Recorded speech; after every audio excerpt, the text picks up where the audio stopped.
something that could make sense. They hate when I keep dreaming I'll be famous, but I don't give a fuck, I'ma keep chasing. I got all this potential that's deep inside of me, but they hate when you're successful cause they try to be. They sit there being judgmental because you're trying things, and they just want you to settle and do the right thing. So get a good job, don't slack off. Wake up every morning, make a good impression on your boss. Don't do anything that I wouldn't do, and when you're making money, make sure you don't spend it too soon. Fuck that, I'll do what I wanna do. I got a different path from everyone, and that includes you.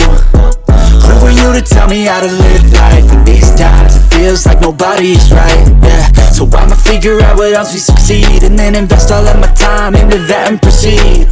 I need whatever the hell could make me happy, and I don't think you have a clue what could that be. They tell me that I'm never gonna